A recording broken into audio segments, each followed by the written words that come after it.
This is the Detroit Sports Podcast Network. Guys, you know it's more refreshing and cooler than that ice-cold beer while you sit there and mow the lawn? Definitely not you if you're running around in this heat, in that office, wearing that stuffy, smelly, pit-stained dress shirt that's wrinkled to the high heavens. Don't worry now. Uncle Jock's got you covered, or should I say Larry Hunt's got you covered, with their moisture-wicking, anti-odor, breathable 4-way stretch 100% cotton dress shirt that will keep you cool like the other side of the pillow. Look, guys, I've been wearing mine for some time now, and I absolutely love them. They keep me cool, dry, fresh-looking all day long, so I can handle some business during the day and then head out and tear up the night while still looking fresh and clean. On top of it, this is probably the best part. The shirt is made, designed, and crafted by Detroiters in Detroit. See all the incredible styles Lawrence Hunt has to offer? Head over to lawrencehuntfashion.com. That's lawrencehuntfashion.com. If you use promo code DSP, guess what? We'll save you 20% off your order. That's right, 20%. If you don't believe me, listen to Detroit Tigers catcher James McCann. I'm a jeans and boots kind of guy, and taking my wife out to eat, I love putting on my Lawrence Hunt dress shirt. The way they stretch, the way they feel, they move with my body just like a t-shirt would. I know that I'm wearing a dress shirt, but it really doesn't feel like it. That's lawrencehuntfashion.com.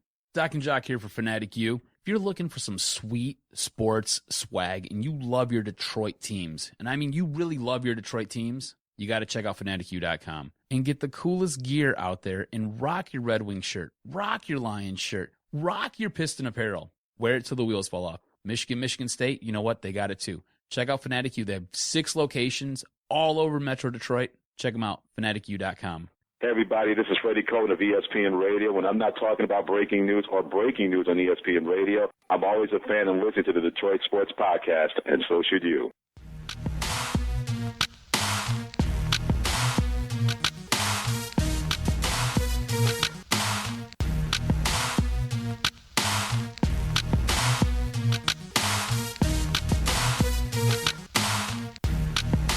Doc and Jock, episode 158. Thank you again for downloading another episode on the Detroit Sports Podcast Network. I am the Doc, John Macaroon. Joining me, my cousin, for an early recording, Adam, the Jock Strozinski. What's up, cuz? You're lucky I'm here, not yawning all over this mic. No kidding, man. We do podcasts, and we're like, why are we here at 9 a.m. greeting each other, talking sports?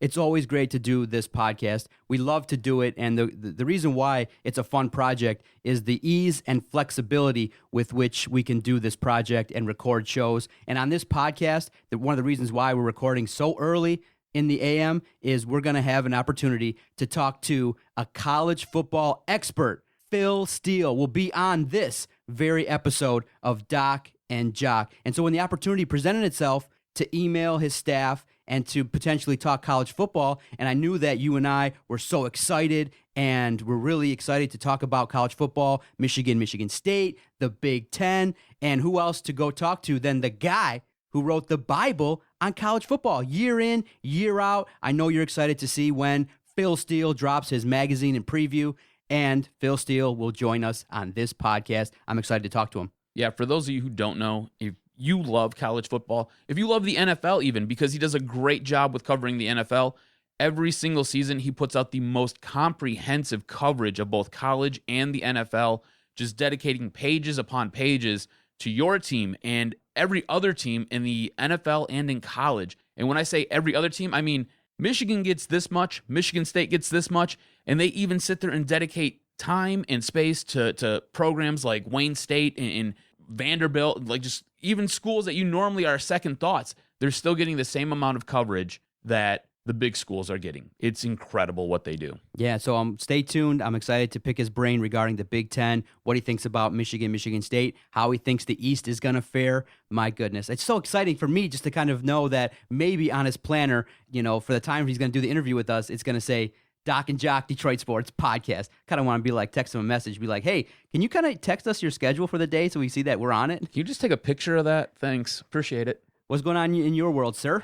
Not too much, man. I think bigger and better things are happening for the podcast. It appears we have a little bit of a schedule shuffle there that's going on. So, hey, whatevs. That's cool. Listen, It's better for us. Listen, the part that's interesting is that we kind of have a family feel for this podcast. Everybody that's done these shows, we're all really close. And so sometimes you take risks like, the Lions have to in signing guys that maybe have some troublesome pasts. But what we did was, hey, we reached out to someone that we thought would do a good job, and it just wasn't a great fit. And it happens, but hey, that's what we do at this podcast, is that we try to do our absolute best to bring you hosts that are passionate about Detroit sports and that want to grow and learn as broadcasters. And sometimes it's just not a great fit. Sometimes you sign people that you end up saying, okay, it's just not a great fit, and they end up moving on. But hey, we wish success to anybody that comes along and does podcasts for us and things like that. We don't hate on anybody. That's the one thing we want to really establish, is that we're nice people. We just want to do great podcasts, have a good time.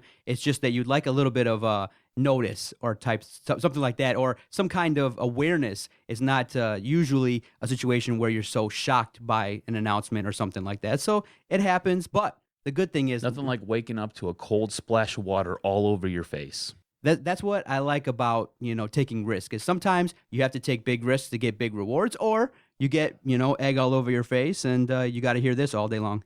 Mr. Steve Van Gundy. You're like, oh no. Listen, I was nice. I defended that. And that's really, I say I take that on me because, everyone says, hey, why do you got so much input on the podcast? Is it the Doc Sports Network? Who is Mr. Steve Van Gundy. Is that the special needs brother of Stan and Jeff?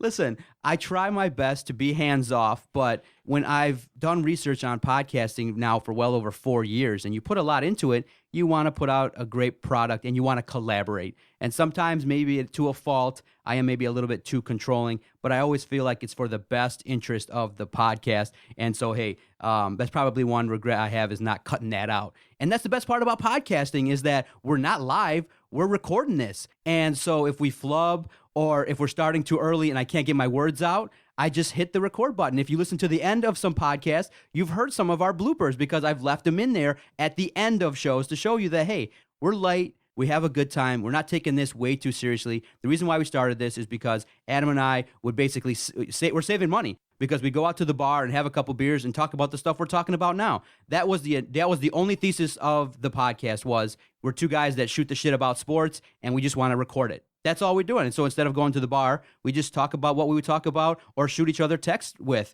That's what we do. And all we're doing now is just adding some broadcasting gear and recording it. That's all we're doing. The only difference is the stuff at the bar was way, way, way more fun, because we just said whatever, wherever, and it went up into the ether. This stuff sticks around. Yeah, this stuff now lives forever on YouTube. And hey, kicking off episode 158, something that maybe you and I are both in agreement is that the Detroit Tigers right now are a team that might be getting us to the level where we're so upset and frustrated that we might need a couple days off, like a Justin Upton.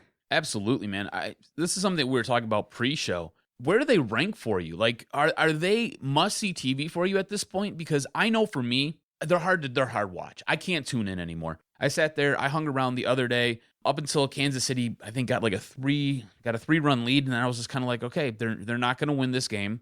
There's no reason for me to waste any more time and energy in this. I'm just going to go watch wrestling. I'm one of those 30-some-odd-year-old losers who still watch wrestling. I enjoy wrestling. So I went, turned on wrestling, watched wrestling, and I was like, all right, this is a much better way for me to enjoy my evening. I can watch some Dean Ambrose taking on a few dudes here or there. I can watch some crazy stuff go on. I can watch John Cena, and I pop for John Cena because I'm like a little girl. And, I much rather spend my time doing other things, because I just can't be invested in this team anymore when they're this beat up, they're this depleted, and they're struggling to scratch out runs, and they're just making a litany of errors. And look, I've been one of those guys throughout most of this season that has proclaimed that they are going to either A, win the division, or B, get into the wild card. And at this point, they're just a much, much, much more difficult watch for me. And I have better things to do with my time. Exactly. And so the one person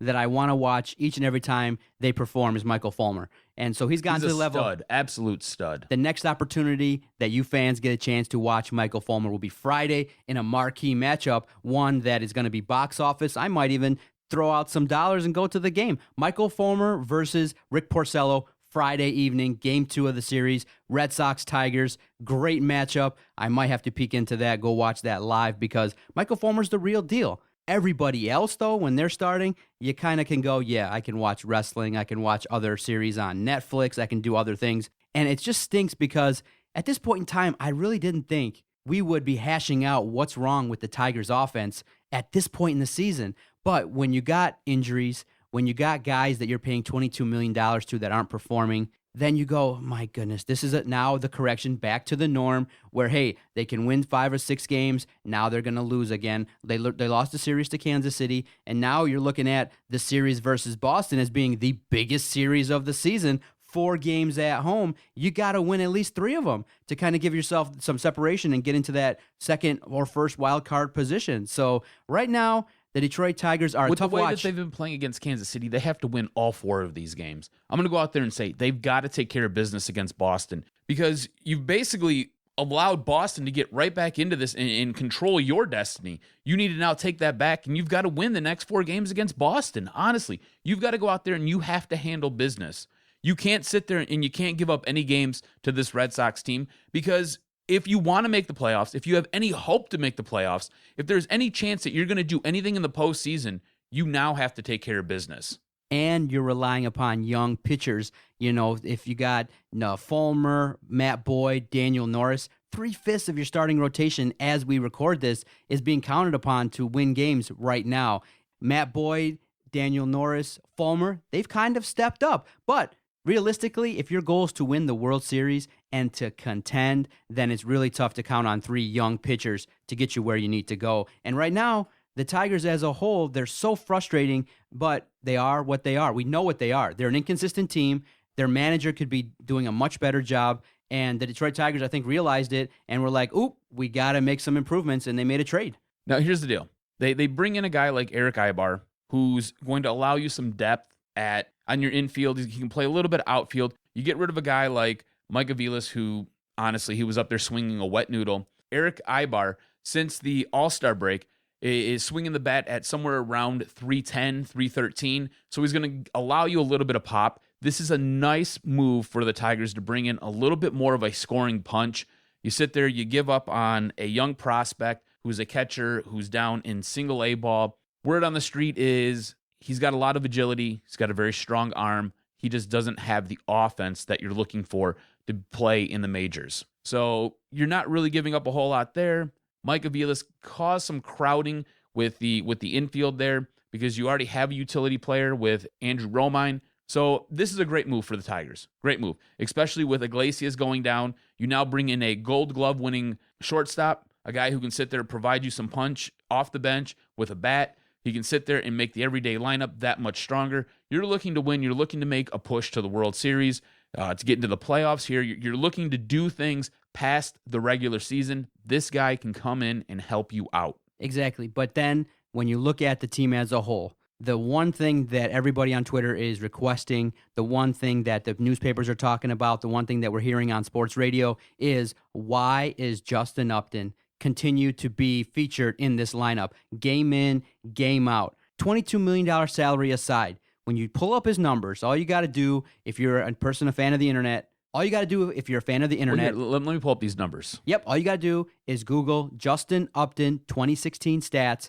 and your jaw will drop because his production has been so abysmal that you can't feature him. We're sitting here having to debate which guy can replace him, whether it be Tyler Collins, Andrew Romine, go get somebody from the minors. Anybody out there can go 0 for 3 in key situations. People are wondering, Justin Upton needs a day off. We're not asking you to, hey, send him home, cut him, DFA him, but you're playing him game in, game out. Some people are asking for that. Of course, but we're not asking for you to remove him from your lineup and erase him like, here today, gone tomorrow type thing. What we're asking is, hey, let the guy get a couple days off and let him figure some stuff out because his performance is hurting you. He's not helping you. He is hurting you game in and game out, and he's nowhere near the level where he can help your ball club. So everyone's like, okay, you made this move to get Ibar. You're trying to tinker around and figure out how to deal with all these injuries. The first thing is the most obvious, the simple solution.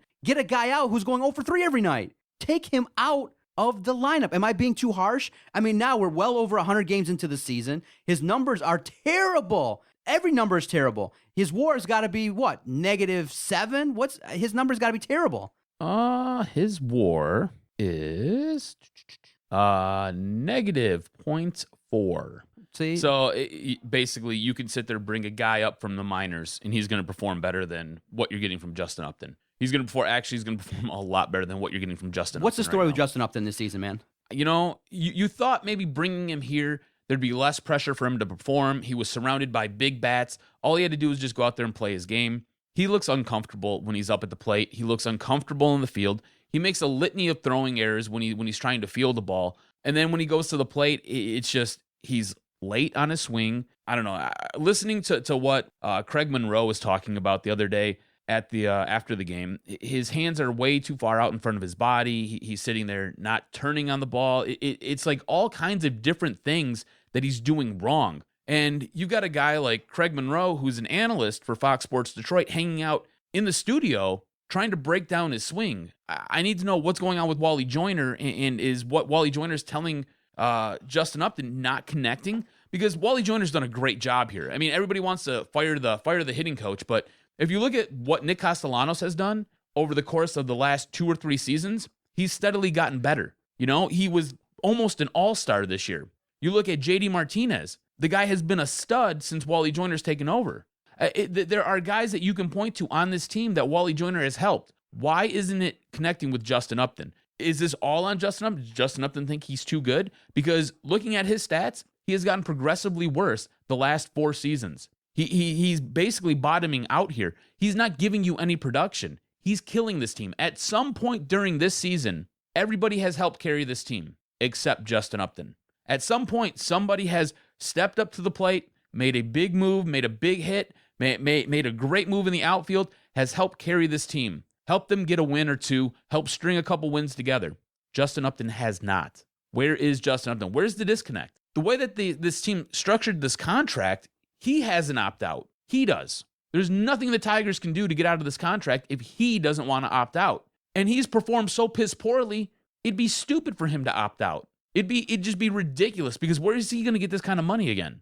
He was signed to a massive contract, and he has underperformed, and he underwhelms every single day at the plate and in the field. There is no way you can sit there and responsibly say, hey, this guy's worth every dollar we're paying him. And there's no way in hell that he's opting out because he has a fat payday at the end of all of this. I hate to say it, I hate to be negative, but we keep things real here, and all we do is try to figure out if what we're thinking is really what everyone else is thinking. But the thoughts that are in my mind are Justin Upton could be not only the biggest bust in Detroit Tigers history in terms of a free agent signing, and looking at a list that was created a couple years ago regarding the biggest bust in entire Detroit sports history, I would argue right now, if this goes this way and you're stuck with this guy and he opts in, if he doesn't have even a mediocre season next year, then you're on the hook for 5 years at $22 million.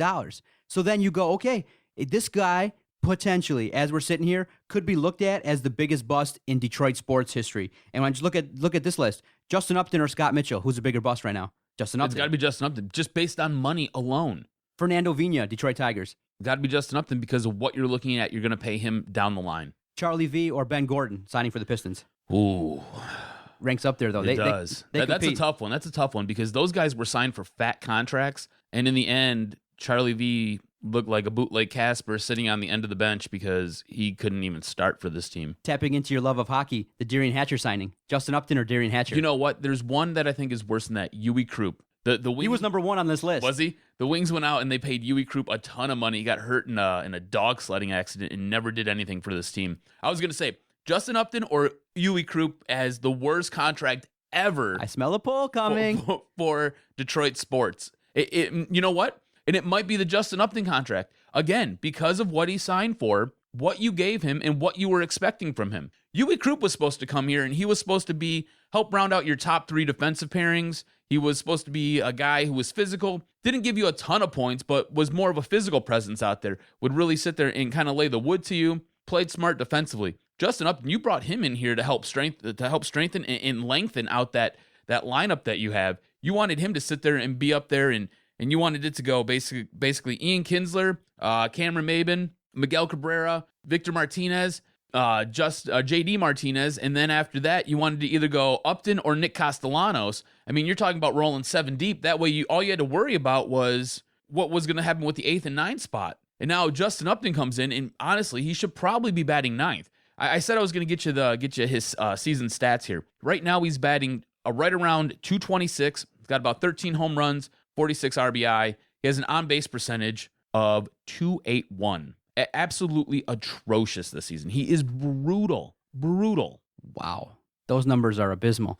And here's the thing. He's going to opt in. I mean, there's no way unless, and I hate to say it, but I was thinking, and I told Vito that, I was thinking, man, is there maybe a way we can kind of do something to upset him so he just opts out, just go away? They're going to have to obviously look to shop him, but his trade value at this point in time is the worst. You have no option. So, at the very least, okay, we're speculating and we're talking about what's going on with him, what the hell is his impact on the team. But all we're saying is, you see it, I see it, the fans see it.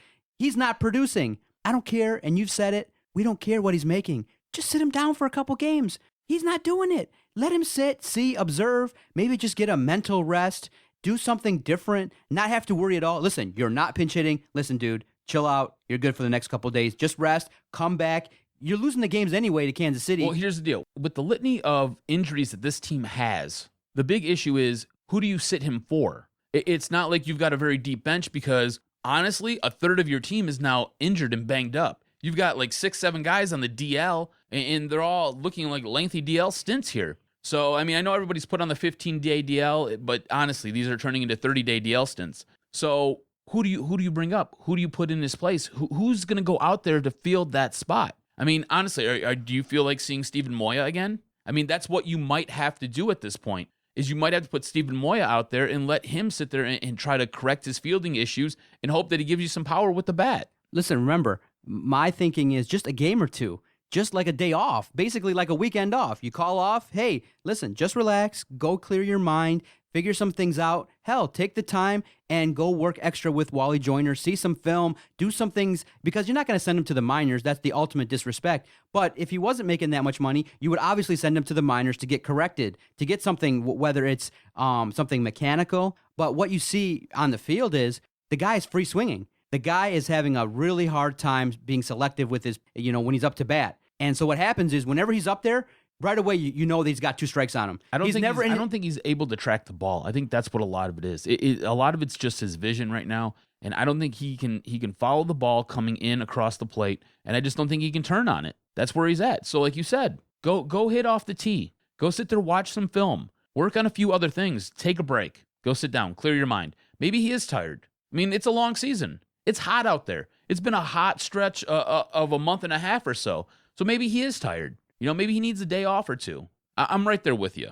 And so compounding the issue is then earlier in the week, Miguel Cabrera goes down, and you're like, oh boy, here we go. And I was thinking, well, I told Jock, I'm like, oh, well, that's not news to me. I told him he's going to get hurt. I knew that already as the season, when we did the season previews, when we talked about trading Miguel, I said one of the reasons why he's not going to play 162 games, he's going to get hurt eventually. So it wasn't news, but I am thankful, when the news broke that he got hurt, that it's only a day-to-day, that it's a bicep issue. But then you're starting to hear that this was something that occurred maybe a couple weeks ago, and what happened earlier in the week when he got hurt was just an exasperation of the same injury. And so now you have to worry, okay, every time he fields a ball, every time he's up to bat, is he going to continue to, cause further damage to that bicep? And so you go, great. Miguel Cabrera, Jordan Zimmerman, Nick Castellanos, Jose Iglesias, Cameron Maben, 5 guys right there out of your everyday lineup. You can't win. So now you start to say, well, now Brett Ausmus gets another excuse as to why maybe he might be back in 2017. Another rash of injuries. He's done pretty decently with those guys there, but I wonder if he'll get a reprieve if these injuries continue and they don't make the postseason or they don't have success. But these injuries are coming at the worst possible time. We don't need. I can't believe you. Basically, when a game starts, you go, okay, who's next? Is it going to be JD again? Is it going to be Kinsler? He's next up, or Vmart? They're next up to be hurt. If you look at what Brad Ausmus has done with this team, with this rash of injuries, at this point in time, I mean, they're many games above 500. This team is playing decent baseball. It's very inconsistent baseball, and I think that's what gets most Detroit fans riled up. Is they are upset, and we're upset that they sit there, they'll go on a winning streak of 5-6 games, turn around, drop 4 games, then sit there, pick right back up, win 3 games, drop a game, win 2 games, drop 2 more games. And it's just up and down. Honestly, this team makes you think that they need Prozac because they're all over the place. They're so up and down. You need something to level them out. So, yeah, I think you're right. According to all reports, the Ilitches love Ausmus. They love him. Absolutely love him. So, yeah, I don't see any reason why he won't be brought back for 2017. Well, if the heat gets too hot and you start seeing maybe ticket sales decline, or you start seeing some things where maybe some players may have to go up to management and be like, listen, he's a good dude, but not a winner. It might have to take that, and you never know what the players in the locker room are really feeling on the inside when they get those exit interviews with management. But did you ever recall a situation where you saw this many key injuries all bunched up so soon right now? You got, literally 5 guys that are really a big part of your team, not there. 5 everyday players and 7 guys that you look to make an impact on this roster, whether it be daily or weekly here with Pelfrey and Jordan Zimmerman going down as well. Does the big jock need to go down there and consult with the fitness staff and be like, yo, guys, what the hell are you guys doing? You're looking pretty ripped over there, dude. What the hell? It's all that running, man. Just leaning me out. That's what it is. No, honestly, this might be an issue with the strength and training staff here because these are just random injuries that, honestly, if you're conditioning your body well, you shouldn't be having all these injuries. Now, J.D. Martinez's injury, that was a broken arm. He ran into the wall. You understand that. Miguel Cabrera with a bicep strain, that's just stretching. You just got to stretch and warm up. That's what you're supposed to be doing. And Jordan Zimmerman, it's a neck issue. Again, stretching, massages, different things like that. Oblique strains, again, I don't understand an oblique strain. I don't understand how you get this if you're Daniel Norris. Again, multiple times, you know what you need to do. You need to stretch out. You need to warm up. You need to work yourself out here. So this might be a bigger issue with the medical and strength and fitness staff. I can't ever remember a time, though, that a team has been this laden with injuries. Again, like you said, so bunched up. It's like you get 1 or 2 guys back. You got 1 or 2 guys going down. You can't ever get off the DL stint with what your roster is supposed to look like. From day one, this roster was not put together and does not look the way that Al Avila had originally planned it. If you remember going into the season, Cameron Maben missed a ton of time. He comes back. You have other guys going down. And again, it's not like it's just a day or 2 here. It's 15, 30, 60 days. You had J.D. Martinez basically miss a month and a half. The All-Star break came at a great time because it totally broke everything up and basically bought you a week with no baseball for him. This is insane because I think Nick Castellanos is going to come back. But then is Victor Martinez going to go down then? Because it's like you can't get 1 for 1. You're always trading 1 healthy player for 1 injured player, and you just can't get right.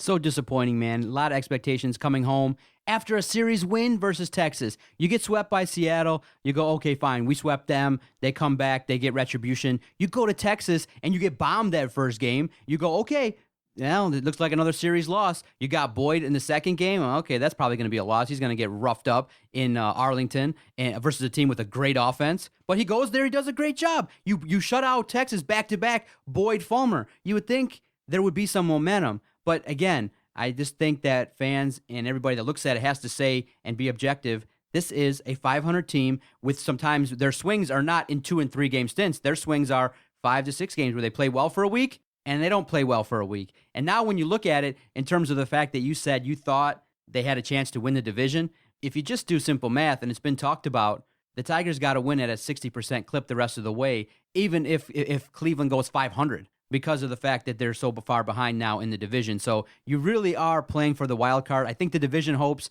are slowly fading away because you're going to have to not only play very well the rest of the way, and you haven't shown the ability to do that, then you're going to have to expect that Cleveland comes back to the pack, and they're just a really solid baseball team right now. So I don't see it. Just look at Brad Ausmus as a manager. He's only about a 500 manager altogether in his entire stint in Detroit. So I don't see them making that magical run unless, hey, everybody all comes back and you get a couple weeks to rest. You basically need to start now so that by September 1st, when the call-ups happen, you can make that push. But I don't see it happening.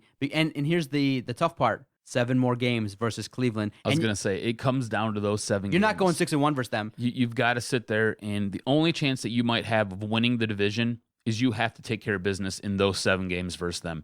And again, this team has had your number all season long. And there's been nothing that you can do. And the unfortunate part is, and people are realizing it, is that no one person can carry this team. Miguel can do the absolute best that he can, but he still needs the bullpen and the starting pitching to work in tandem with that offense. And so the biggest thing I would say with the Detroit Tigers is they need to find a way to put everything together more often than not. And they just can't do it. They just cannot do it. In my opinion, they will struggle, and they might limp to the end where we're all hoping that they're going to, thrive. But I'm not so certain about that. Yeah, again, like you said, I think winning the Central Division is slowly fading, and I don't know if this team's going to be able to do it. The wild card might be the only chance you have. That's what makes this matchup against the Red Sox so important going forward. You've got a 4-game set here. You've got to take care of business. Okay, stay with us. We're going to take a quick timeout, come back. We're going to talk to Phil Steele, get him on the phone line, talk some college football,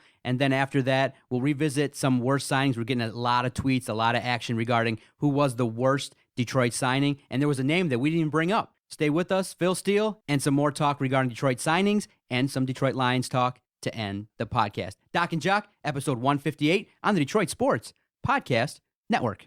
I want to tell you about our newest sponsor, Team Top Cat Sales. Are you looking for team apparel for your high school, your club sports team, or corporation? Look no further than Top Cat Sales, located on the east side of Main Street in downtown Royal Oak, between 11 and 12 Mile. Through founder and former University of Michigan QB John Wangler's leadership, Top Cat Sales has developed a tradition of selling and distributing custom Adidas team apparel with the highest quality and best service. Get your organization, school, or club team all in with Adidas today by going to TopCatTeamSales.com. That's TopCatTeamSales.com. Also, follow Top Cat on Twitter at Team Top Cat. Yeah, we coming now. Come on. Yeah, that's right. We put it down. It's like a family in here, just a little disabled. Putting it down, we lay them out on the table. Yeah. Who's in the house? The brothers in the house. Gotta turn it on out, let you know what we about. Kinda like Cain and Abel, a bit unstable. Don't be breaking the brain, break the whole damn table. Welcome back to the Detroit Sports Podcast, the Doc and Jock Show. On the phone with us right now, the man who puts out the comprehensive Bible on college football, Phil Steele, who brings to you the Phil Steele's college football preview every single season. Phil, how you doing? Hey, I am doing great. How about you, gentlemen? Not too bad. So I picked up your magazine, and I was looking through it, and when I say it's a Bible, honestly, it is a Bible. Is it 362 pages this year? It's incredible. Looking at this year's edition of your magazine, you have my team, the Michigan Wolverines, and the Doc's team, the Michigan State Spartans, not winning the Big Ten East. Rather, the team to the south of us that probably has the least experience. Now, why do you see Ohio State winning the Big Ten East? All right. Well, first of all, I can make a great case for any of the three teams winning the division. I'm going to start with Michigan State. With Michigan State, they're a team that I think when you look at them, they might have D'Antonio's best defense he's put on the field. I like the defensive front led by Malik McDowell. They my number 17 rated D-line, number 3 set of linebackers, number 26 DBs. And remember last year, that secondary was all banged up. Copeland going down early I thought was a big negative. They're going to be a lot more veteran secondary, and I'm really excited about the defense. And offensively, I think Tyler O'Connor can come close to matching Connor Cook's stats from last year. I mean, they were rather pedestrian, 56% with a 24-7 ratio. They've got L.J. Scott. They've got Donnie Corley. And then they've got everybody in the country, including guys like myself, picking up third in the Big Ten East. I thought one of Michigan State's main problems last year was that lack of the chip on their shoulder. You look at the fact they entered number 5 in the polls, rose as high as number 2, but they were barely getting past teams like Purdue and Rutgers when they were the lower-ranked team or they were the underdog. They played a lot better with the exception of the playoff game. So despite the fact they're the second least experienced team in the Big Ten this year, I like the fact that chip's back on the shoulder, and they host Michigan and host Ohio State, which means they've got the best schedule of those three main contenders in the East. Now with Michigan, you're looking at a team that comes into the season the most experienced of those three contenders. And if they were playing Ohio State and Michigan State early in the season, I would have picked Michigan to win the division flat out. When you look at the defense, they had a top 10 defense in both 2014 and 15. A lot of folks don't remember they had a top 10 defense in 14.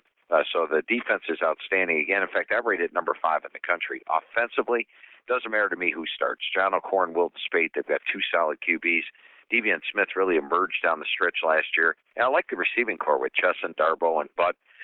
And then you look at the offensive line, I rate them number 6 overall. Now, I think on October 28th, Michigan's going to look like the team in the Big Ten. They are going to be 7-0. They're going to have 7 dominating wins. They're going to be ranked number 2 or number 3 in the country. The thing I don't like about Michigan this year is their schedule. They have to play Michigan State, Iowa, and Ohio State, the other 3 top teams in the Big Ten, and they have to play them all on the road in that 5-game span, and that's why I didn't pick them to win the East. Now, with Ohio State, you touched on it. It's the least experienced team, not only in the Big Ten, but in the entire country. They are 128 out of 128 in terms of experience this year. However, there's plenty of talent there. In fact, Urban Meyer's had the number 1 recruiting class in the Big Ten 5 straight years. Urban Meyer's lost a grand total of 1 regular season Big Ten game in his 4 years as head coach there. Now, I expect Ohio State to take some lumps early at Oklahoma. Expect them to lose that game. They've got an interesting back-to-back road trip where they go at Wisconsin, at Penn State. Both teams strong, both teams good home field edges for a young team, and both teams, ironically, are coming in off a bye, which is a nice advantage for them to have. I think they can drop a couple of games early in the season, but when they play their biggest 2 games of the year, and of course I'm talking Michigan State and Michigan, they're going to have 10 games under their belt. So this very talented Ohio State team will now be an experienced team by the time they play their biggest games. And, all those players would be counted as returning starters if the season ended at that particular moment. And that's when I think you're going to see Ohio State playing their best ball, is in those final 2 games when they play Michigan State, Michigan. And that's why I picked them to win the Big Ten East. From what it sounds like, you're talking about possibly a 2-loss, maybe a 1-loss Ohio State team winning the Big Ten. Where does the Big Ten rank amongst other conferences? Big Ten right now is either the 3rd or 4th toughest conference. The number 1 toughest conference in my mind in college football is the SEC. And that's pretty much been my standard answer for the last 10 years or so. It has been. And you just look at the amount of talent that they produce for the NFL, sort of bears that out. My number 2 conference this year is a bit of a surprise. It's the ACC, and I'll delve into that a little bit. This year on philsteele.com, I did a blog, and it was about the conference experience level. Now, generally, your Power 5 conferences average about number 70 in terms of experience. In other words, all the teams are 1 through 128 experience-wise. The average ranking's generally 70. And the reason it's in the lower half is that they lose a lot of players to the NFL. A lot of juniors go out, so they are less experienced than the Group of 5 teams, which don't lose as many juniors to the NFL. But this year, once again, out of the Power 5 teams, ranking in the 70s, Big Ten, SEC, Pac-12, Big 12, all rank in the 70s, much which as you would expect. But the ACC this year comes in with an average experience ranking of 46. They are a veteran team, top to bottom. All the teams in the ACC are experienced groups. They've got national title contenders in Florida State and Clemson. They've got Louisville out there. Miami of Florida's much improved. North Carolina's an improved team. It's it is by far the most experienced of the Power 5 conferences, and that's why I think this year the ACC rates as the 2nd toughest. Now, Phil, a lot of people, when they look at the Big Ten as a whole, they look at the competitive disadvantages between the East and the West. And so there's been a lot of speculation regarding additional teams maybe coming into the Big Ten, and maybe the Big Ten being progressive and becoming a big power conference by adding a couple teams, maybe a la Texas, Oklahoma, or other teams like that. Do you see the Big Ten in the future expanding? Yes. And here's my vision for college football. In the next 4 to 5 years, I believe we're going to have 4 16-team super conferences. And you better be one of those teams, because they're going to be pretty protective, and it may get to the point where the powerful conferences just are playing each other. So you've got to get into that mix. And I think the Big Ten could start that whole chain reaction, which is where I think they're going. I eventually think that the Big 12 probably dissolves, and it becomes the ACC, the Big 10, the Pac-12, and the SEC. So if the Big Ten could possibly land a school like Texas or in Oklahoma, get it done, because that's where college football is going. I believe 4 16-team super conferences in the next 4 to 5 years. All right, Phil, headed into this season, what are the strengths of Michigan and Michigan State? Well, with Michigan, it's tough to pick out a weakness on this team. All 8 units rank in my top units in the front of the magazine. I like there's inexperience at quarterback, but hey, John O'Korn's got 13 starts under his belt. And what surprised me with Wilton Speight was when I was talking to the NFL guys this spring, Wilton Speight's name came up for next year's draft. I mean, he's a 6'6", 239-pound guy, so they've got 2 very good quarterbacks. I wouldn't consider that a weakness other than the inexperience, but the new quarterback is going to have a lot of games to get worked in. I mean, those first 7 games, 6 are at home. I think that'll be fine. So maybe special teams, which are only ranked number 32 in the country, but when your weakness is number 32 in the country, you're in pretty good shape. Michigan returns more all-conference players from last year than any other team in the conference. So I really don't see a weakness. Now, the major strengths are on the line play. I mean, I like the offensive line, which I rate number 6 in the country. Defensive line, I rate number 10 in the country. And then you look at the DBs, which I rate number 8. That linebacker, they lose everybody, but they move in a guy like Jabril Peppers. And I think Peppers has a chance to be the Big Ten Defensive Player of the Year this year. So he alone brings that linebacking core up. But of the 3 units on the defense, linebacker would be my one concern. Now, heading into the college football season, a lot of people like to look at who are the early favorites for the Heisman Trophy. Who are you looking at right now as being potential candidates that can be, earning that trophy at the end of the season? For the Heisman this year, my number 1 guy is Deshaun Watson of Clemson. He's a guy that in his first 5 games last year, he averaged 238 yards per game. He was coming off an ACL injury. Then they sort of took the reins off him in the second half of the year, and he averaged over 400 yards per game the rest of the season. 478 yards against the number 1 defense in the country, Alabama. He's got 8 returning starters around him. He gets back Mike Williams, who was his top receiver heading into last year, and missed all of last year with injury after getting hurt in the opener. So it's the most explosive offense in the country, and when I talk to the NFL guys, they've got him the number 1 guy for next year's draft. So it's talent, it's the offense, and Clemson is, of course, a legitimate national title contender. But that doesn't mean he's going to win the Heisman. I remember last year, Leonard Fournette was basically handed the Heisman Trophy midseason, and there's no way anybody could beat Leonard Fournette. That was in the middle of the year. He didn't even get a trip to New York, so it just tells you how fluid that the situation is. You have to include Leonard Fournette in the conversation because Fournette is one of the top running backs. In fact, he's the top running back for the draft. He's got a great offensive line in front of him. He's going to have a big year, and LSU's a national title contender this year. Then you have to look at number 3 guy would be Christian McCaffrey. Now, a lot of folks feel Christian McCaffrey should have won the Heisman last year, especially those in Pac-12 country. But McCaffrey did not. However, he did break Barry Sanders' record for all-purpose yards in the season. Well, McCaffrey's back, got a great supporting cast. I think he's going to have a big year this year.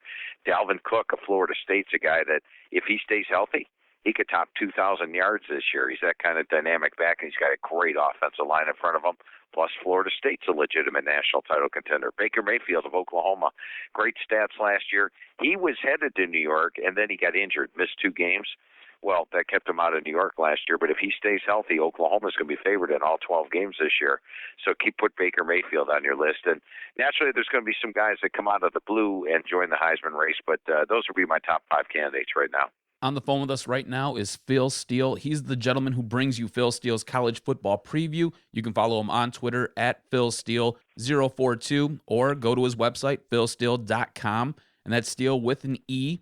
We noticed on your website, we're sitting there doing some perusing, and I enjoy a lot of your work. We noticed that you started doing some podcasting. How are you enjoying your podcasting adventures here?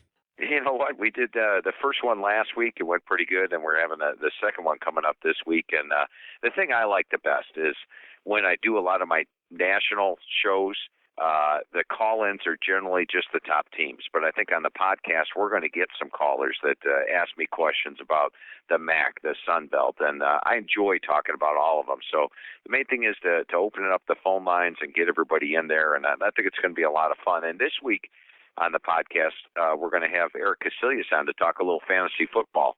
And I think a lot of folks have their drafts coming up pretty soon, so that might be an insightful conversation. Phil Steele, thank you so much for your time. We greatly appreciate it. Continued great success, and we look forward to maybe chatting again down the line. Sounds great. A lot of fun talking football with you guys today. Thanks, Phil. We appreciate it. All right, thanks. Take it easy. because that interview with Phil Steele was awesome. I was sitting there listening, and all I kept thinking was, wow, he is a college football expert. That's what I like, a guy that dedicates himself to one thing, and he's able to bring you the great knowledge. And you said it yourself. Not only does he bring you great college football insight, he brings you great NFL insight. The Phil Steele magazine, widely regarded as the Bible of college football. And he just gave us a great segment. That was awesome. A great moment in the podcast history. Absolutely. I wanted to sit there and talk to him for probably another half hour, but he's busy. He was kind enough to take some time out of his day to sit there and come on our show and talk with us. How many other people is he doing that for?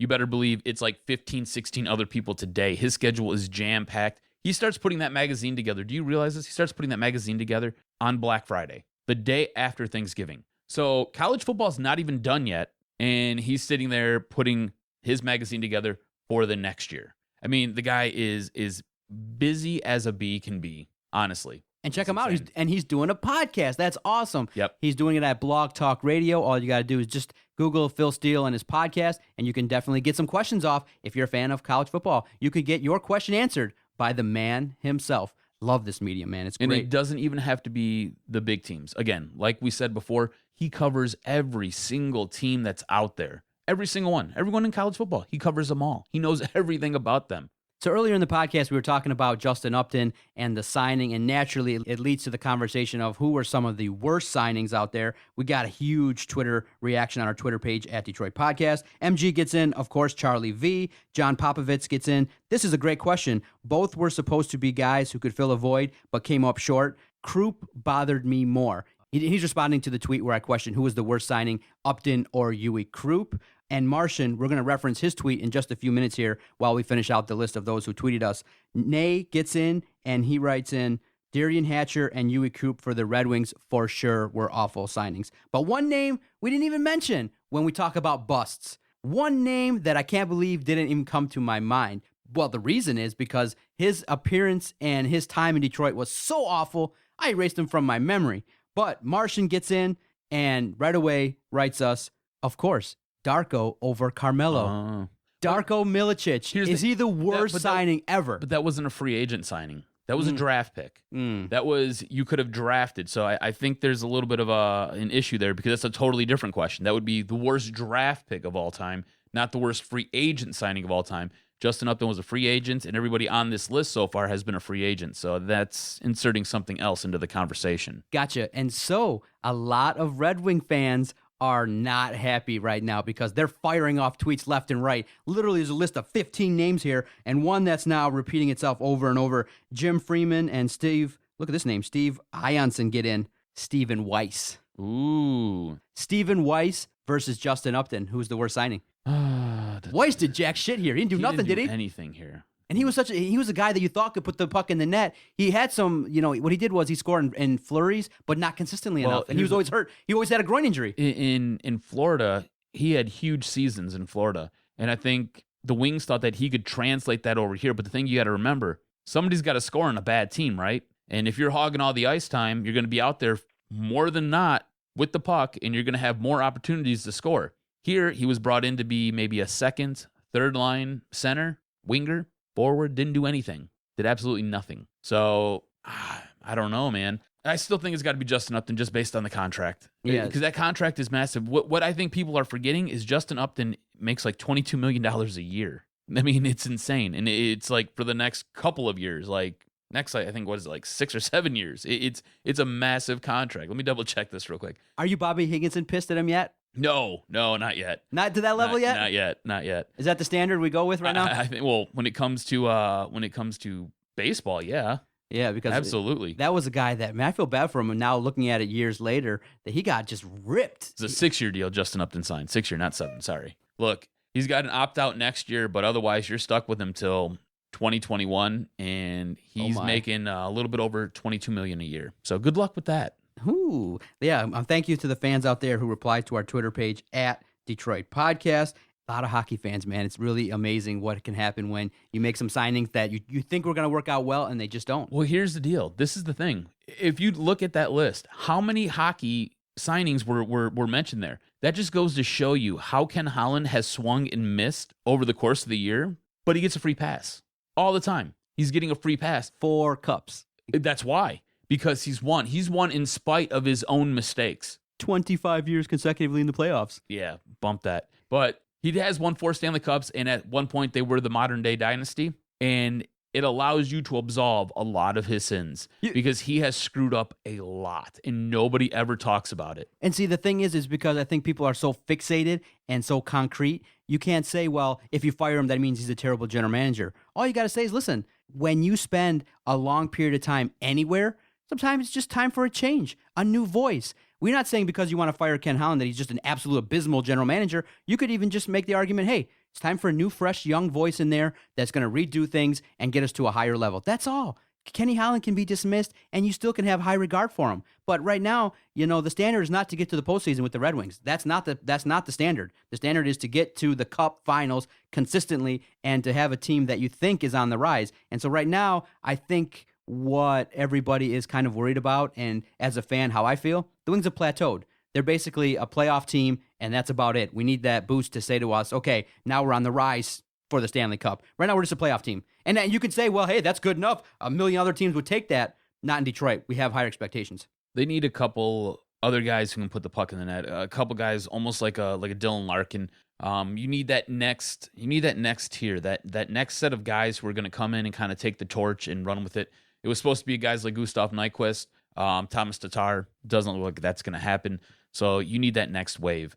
Before we get into some Lions talk, have you been, I know you're not a Michigan fan, but Jim Harbaugh is everywhere.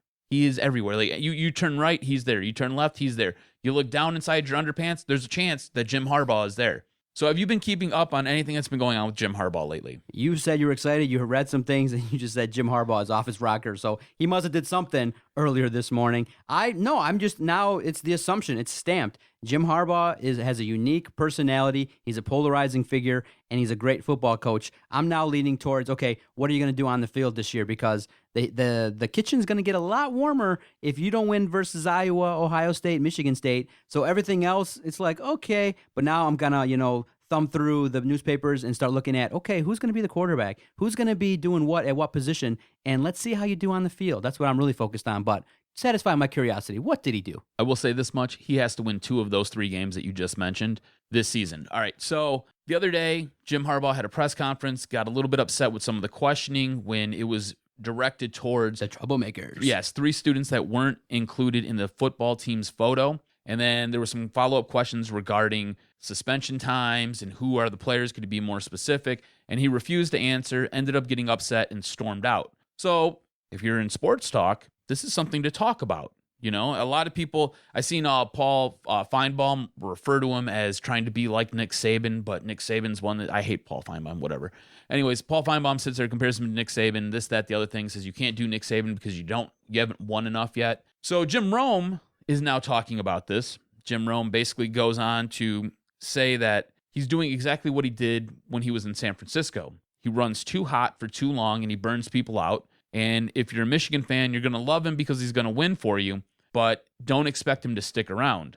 And he kind of went on a tirade and a rant about this for probably about 10, 15 minutes or so, maybe a little bit longer. Jim Harbaugh has just tweeted out, do you remember the provocator who went personal with another Big Ten QB and had the table turned on him? And this is in regards to the Jim Everett fiasco with Jim Rome. That's how I first heard about him. If you haven't had a chance to check this out, back in the day on ESPN2, Jim Rome had his own show. It was a televised sports talk show where he would sit there and he would have guests in, and they would sit there and talk. And Jim Rome got a little bit personal with Jim Everett, and Jim Everett basically told him to move on to the next question. Jim Rome continued to poke and prod the bear. Well, the bear got really upset and flipped the table over and almost attacked Jim Rome. So if you get a chance, YouTube that because it's hilarious. Chris, say it again.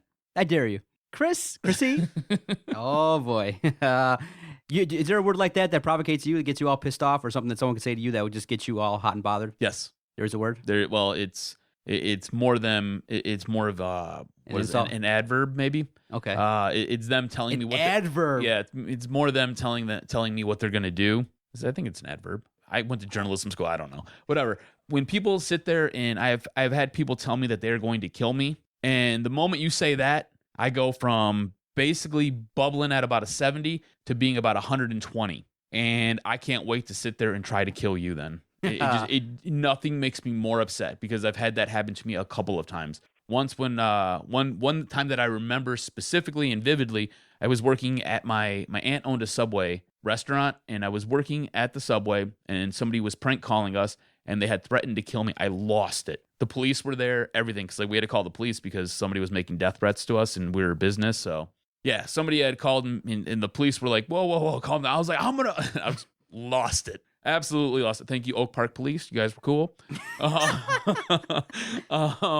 I had another guy while I was playing hockey said the same thing to me. Totally lost it, and I ended up beating him to a pulp. So it happens. All right, speaking of next wave and guys that are supremely talented, Jake Rudock's going to be the starter. This is what we're going to start our Lions talk with, huh? No, I understand that Jake Rudock really is in a great position because if he's going to highlight his talents in the second half versus the third and fourth string, he's going to be the guy. He's going to be talked about as, the likes of, backup goaltenders, backup He's the second QBs. coming of Christ, duh. This is great. I like it because I fueled it. I believe it. Jake Rudock has the potential, the way he throws, his mannerisms, the way he conducts himself, a true pro, his speed of foot. He got the first down, 15-yard gains on his foot, throwing for a touchdown, helping the offense look smooth. Although he missed that guy, that easy throw wide open, I was like, dang it, Jake, you can't do that. But Jake Rudock had a great performance. But in all seriousness, I want to start off by just asking you your opinion. Because You're I know so serious right now. I know you are. No, I want to ask your opinion because a lot of people have talked about it, and I don't know why it's even a debatable point because it's there. It's not going anywhere, but the preseason's there. People are going to practice. There are going to be competitive games, whether you agree or not, whether you think the guys need to take the time off and not play these games, whether they need to go from 4 to 2, whatever. The preseason games are there. So accept it, watch it, do it like I did, DVR it, watch it, and kind of analyze it. But some people took it to the level of get hyped and get really super excited. Other people are like, it's fake football. Why do you even care?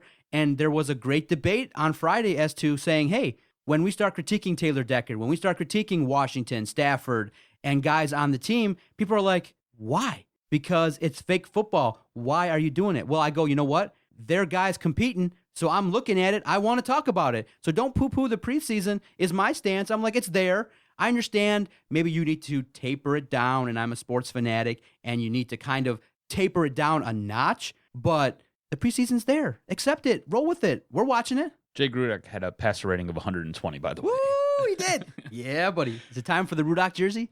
No. R-U-D-O-C-K. Rudock. No. No? Okay. Yeah, I don't understand that either. Like, well, here's the thing, right? So you love football. I love football. You have ongoing battles at different positions. You have a brand new offensive line for the Detroit Lions, more specifically. You want to see what this offensive line is going to look like. You've got some new pieces on defense. You want to see what they're going to look like. I mean, this is kind of your first brush with what you're going to get. Yeah, I know it's fake football. I know it doesn't matter, and I know it doesn't count. But there's a game within the game that I'm watching. I want to see how Taylor Decker does. I want to see if Laken Tomlinson has improved at all because I murdered that draft pick, and I still don't like that draft pick. I need to see what this offensive line is going to look like. I need to see if Riley Reif's going to be able to hold up his end of the bargain on that right side. There are things that are going on that I need to look at. I need to make sure. Now, if I need to make sure that this is happening and this is working, what do you think the coaches are doing? They've got to put the best team available out there. You would never have even heard of a guy like a Zach Zenner 2 years ago if you didn't have preseason football. You got to see what Zach Zenner could do, and he turned out he was an all right football player until he got hurt last year. This year, going into this first game against Pittsburgh, Zach Zenner looks like a pretty good player right now. He looks like he might be legit. He might round out your running back core. So I think preseason football games are needed. I think they help you, they help they help the coaching staffs, they help everybody else sit there and try to understand what this team has, where they're weak at, and what you can add to. Yeah, I think it sucks when guys get hurt, but that's part of the game. That's the nature of the beast. You need preseason games to sit there and get this team fine-tuned and oiled up, and that's what the purpose of them are. Relatively speaking, we walked away relatively injury-free. I know there was an injury to the linebacking core, but what you're hoping for from this year's preseason is the guys on offense and defense evolving, walking away from the game injury-free, and being able to get a little bit of sense of, hey, what is this team going to do in certain situations? obviously the game that everyone peeks into is the third preseason game because it most resembles a regular season game. And I know in the first couple games you're not going to see a lot of the starters, but there's still a lot to peek at. And so from that first game, you obviously walk away impressed with Washington, a guy that was a 7th-round pick, Dwayne Washington, and you go, oh my goodness, a kick return in the preseason, very nice. Showed some explosiveness with his speed and was able to return that kick for a touchdown. So it was awesome to see. You saw a little bit of concern in areas that we knew was going to be a little bit of a challenge in terms of the offensive line. In Taylor Decker's first appearance, Stafford didn't really do a whole heck of a lot. But in the end, preseason game 1, you won. You won the game. You showed in the second half a little bit of what you can do with some guys. And then you really got to look to these guys because those are the guys that you need to count on in case of an injury and things like that. So there were a lot of guys that walked away with some good performances. This guy Zettel is becoming a legend slowly here in town because he's got that kind of, shall I say, Chris Spielman look to his eyes.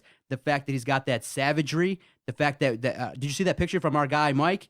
He took a picture of Zettel making a tackle where the guy's right at the ground and Zettel's eyes are like wide open. It's a great picture. I'll show it to you maybe in one of the breaks. Here's the thing. You go into a preseason game, you just want to come out unscathed. You want to be uninjured, all right? They sat there, the Lions won the game. That's no big deal, whatever. You take it for what it is. There were some good things. There were some bad things. Going into this game, my major focus was, what does this offensive line look like? How does it perform?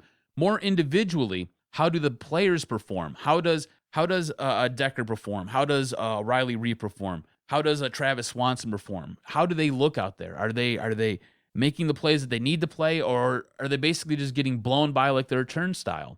I needed to know what this defensive line looked like because that has changed. That has evolved. That has new pieces on it, and it's different than what it was last year. And you're right. You got a guy like a Washington who sat there, showed he had some good hands, could run the ball, had a really nice return on a special teams play.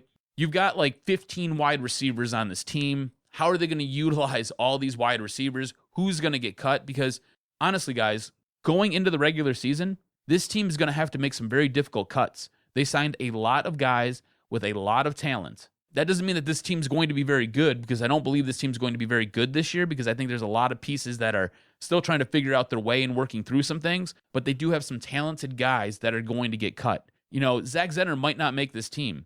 And in a year or two, Zach Zenner might be a really good starting running back for somebody. You know, you've got, like I said, 15 wide receivers on this team who are supposed to be decent. Those guys might not make this team. A lot of them might not. Andre Roberts, pretty solid. Caldwell, pretty solid. These guys might not make this team. So it's going to be interesting to see how this team evolves throughout the preseason. And the news of the week, and I think it put a little excitement and hope back in some of the fans who were worried about DeAndre Levy. I know you were worried about him. News came out that, hey, he's off the injury list and he started to begin to practice. So that sounds like good news. Now you have to kind of keep your fingers crossed that he's going to stay healthy and be on the field consistently, because he's needed. And so it's a bit of good news that DeAndre Levy's back.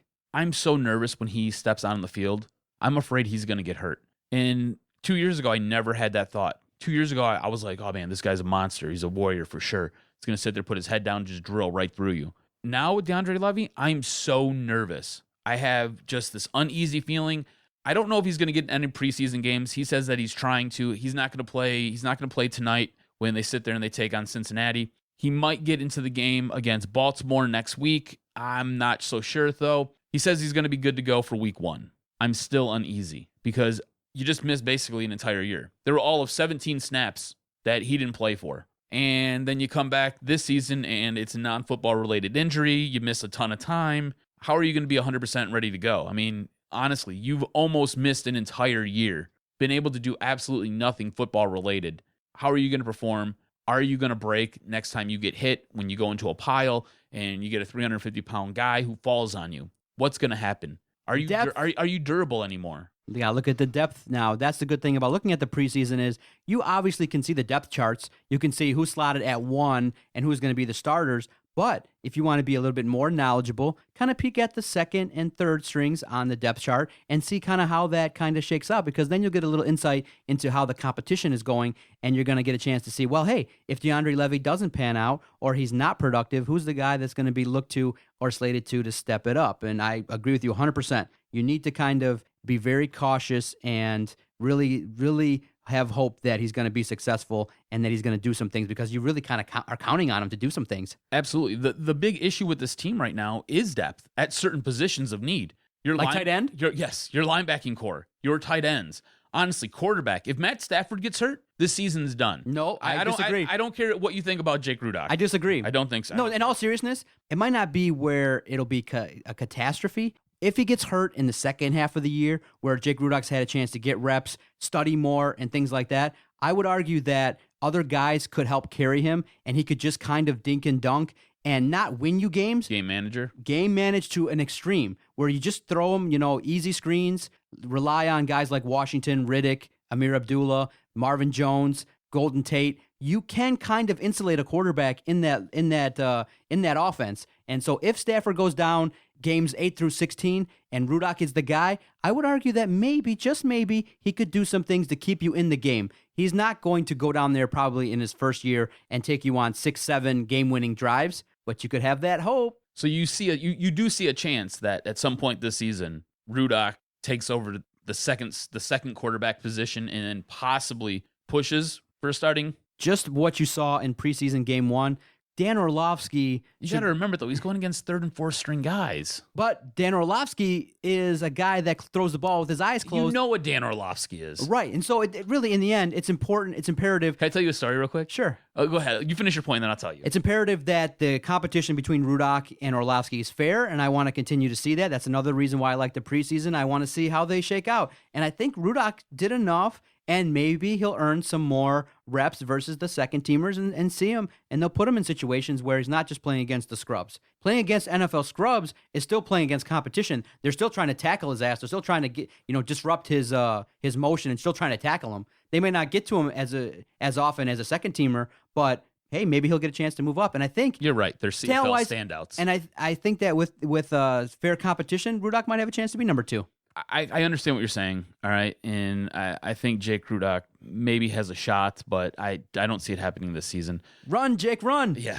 So me and the wife were sitting there. We were watching the football game the other night when the Lions were sitting there taking on Pittsburgh. And Dan Orlovsky sits there, drops back to pass, gets flushed out of the pocket, closes his eyes, and just lobs the ball up. My wife, what the hell is he doing? What is he doing? Is he stupid? Is he dumb? The hell's he doing? What's wrong with that guy? He's a quarterback, right? Who is this guy? He's horrible. Even my wife knows. She's like, he is atrocious, just going off and murders him. Then they get the ball back. There's a bad snap. It's a low snap. He sits there, kind of bobbles the ball. I think he ends up picking it up, gets flushed out of the pocket, and ends up making a nice pass downfield. But she's like, what the hell's wrong with this guy? He can't even take a snap from the center. What is going on here? I love it. My wife has gone from not knowing anything about sports to being the most critical sports fan you will ever see in your entire life. It's awesome. It's a lot of fun to watch games with her. So going into tonight's game against Cincinnati, I do think Jake Rudock's going to be your number 2.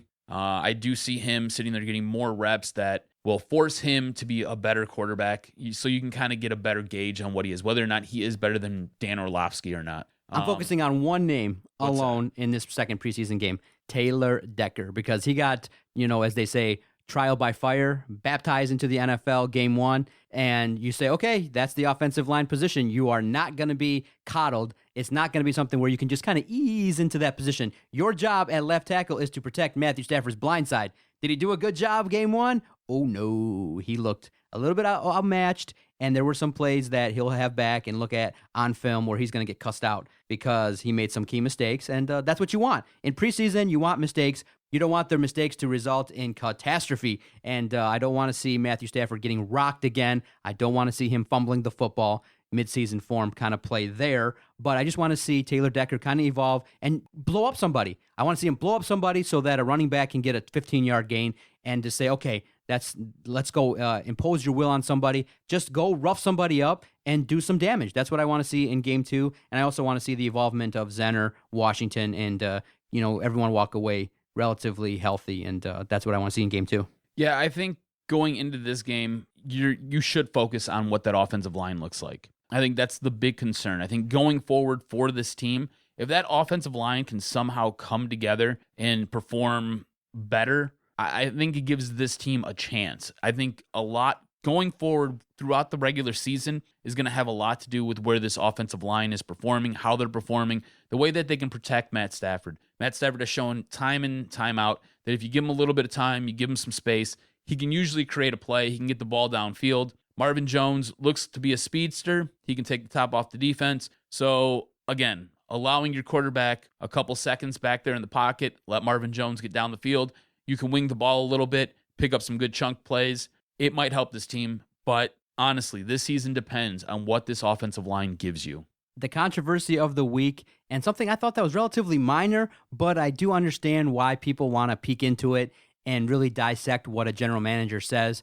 When you come out and you get a new job and you go, hey, what? And people ask you, well, what kind of talent are you going to hire? We know that the league has troublemakers. We know that there are guys that have done some horrible things on video that have resulted in their career being over, a la Ray Rice. But for the Detroit Lions, when you have a team that hasn't had that much success, you go, okay, are you maybe willing to roll the dice based upon your former employer and what they used to do?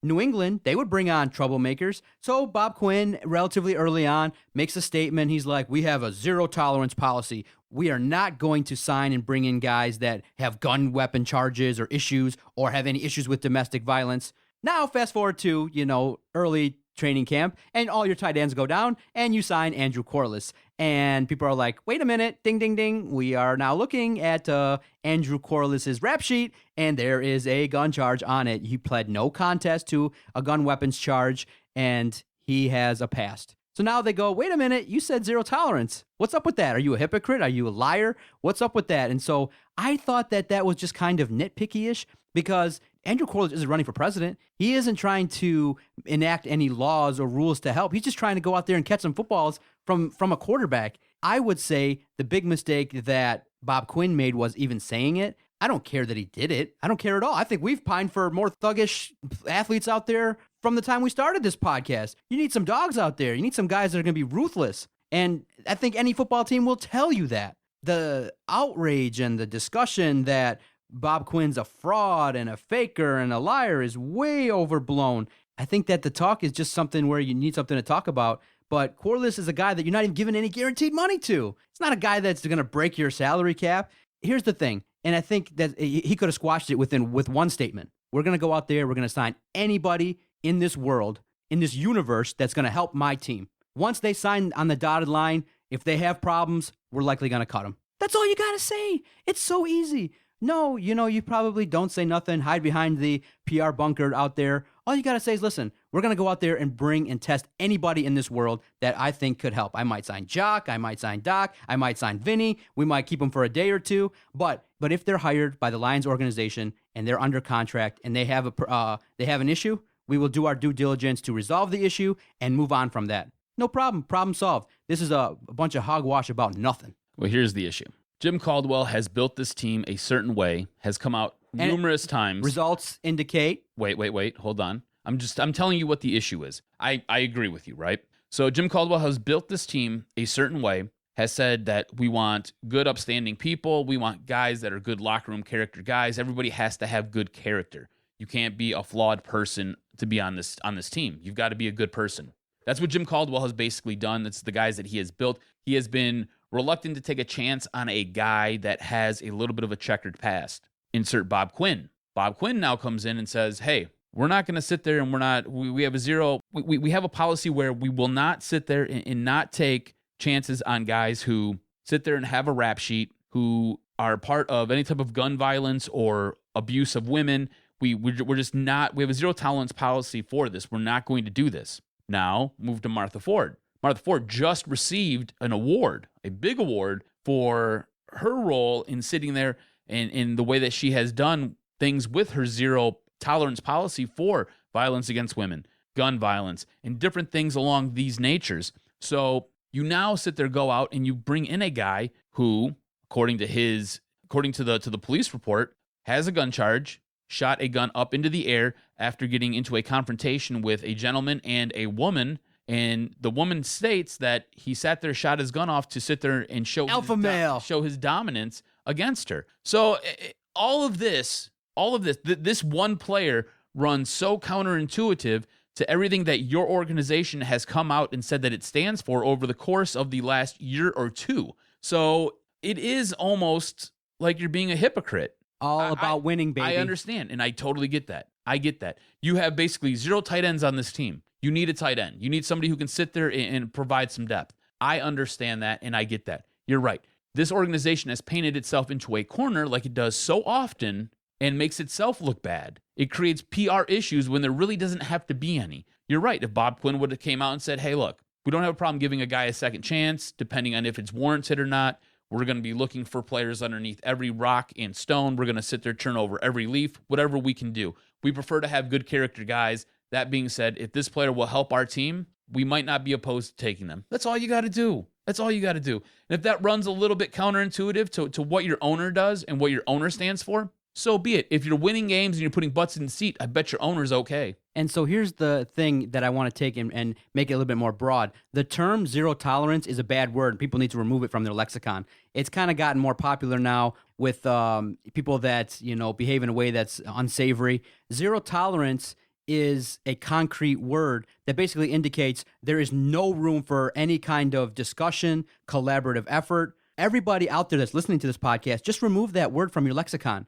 Zero tolerance is something that we all understand what that means. It means that you accept nothing of that kind of behavior. But in the end, when you do that, you are basically painting yourself in a corner, and you're not allowing for potential for people to rehabilitate, for people to maybe join your organization that could help, that might have a past. Remember, we're a forgiving society, and we give people second and sometimes third chances. And so when you use that word zero tolerance, that means that, very concrete. That means that the Detroit Lions will never have anybody with any kind of questionable past, which basically means you might not even at one point down the line get 52 guys on your team, because everybody has something, if you really digged hard enough, that might be something that's unsavory. So all I would say is your policy, and everybody should enact this, case by case basis. In general, I don't want people to treat me disrespectfully, but hey, if someone does, if you came in one day and were like, what the hell was up with that podcast you did by yourself on Tuesday? That was awful. I'd be like, oh, okay, no problem. Whereas if somebody else came in, I'd be like, screw you, man. I don't care. I don't value your opinion. Leave me alone.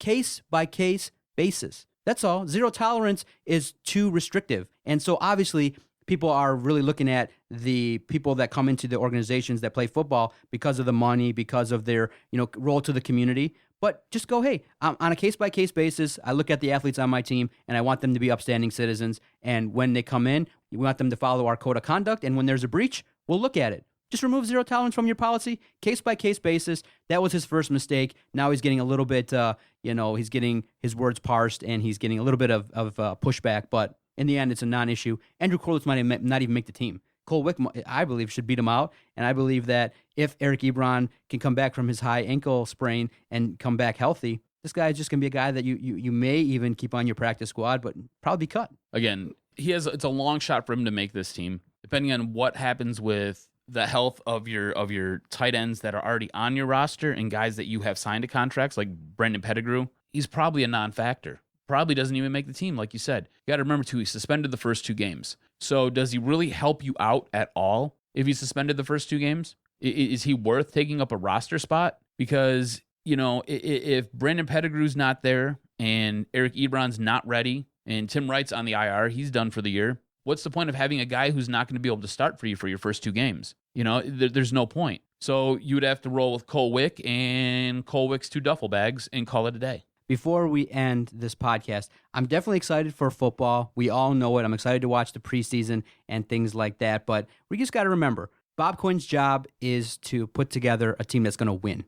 A little bit of shadiness going on, I'm willing to live with it. Now, the degree of shadiness, we all know that we're not going to take anybody with domestic violence. Everything else, in terms of criminality, like I said, case-by-case basis, and let's just have a strong code of conduct and things like that. Another name that just shot up on our Twitter page. So Doc is cool if you're sitting there moving 7 kilos of coke and you've got an armory strapped to your back and in your trunk. That's cool. Not case by case. I would go, you might need to go visit some counseling. You might need to have a chat with Mr. Caldwell there and spend some time. I'm trying to provide for my family. Mm-hmm. That's what I'm trying to do. That's why I got all this coke and I got this armory. Before we end the podcast, who's the worst signing, Justin Upton or Juan Gonzalez? Ooh, Juan Gon didn't even want to be here.